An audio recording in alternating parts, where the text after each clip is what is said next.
Ayan, ngayon nandito ngayon tayo sa Nirvana Inner Unit. Ito po yung model house. Ayan. Diba nakita natin yung isa kanina na bear.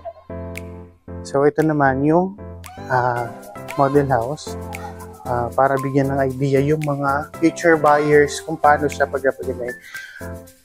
Isa lang masasabi ko, napakalaki ng townhouse na to, guys. Ito yan. Ito yung kitchen. Ayan, dining. Ang laki nung townhouse na to.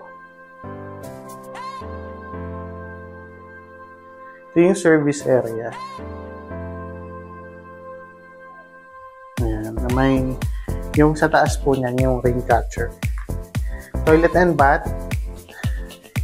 And then, another silip sa malaking space. Let's go sa second floor.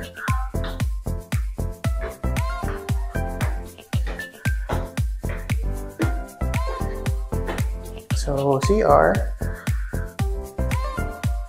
na may storage. CR.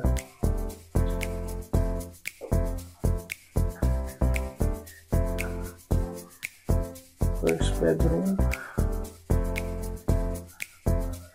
Second bedroom.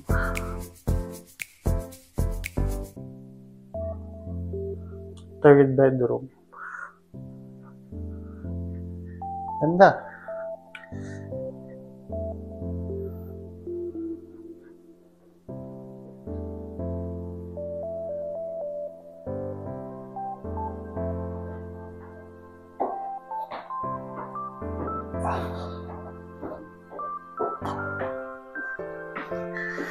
So, ayun, for more info,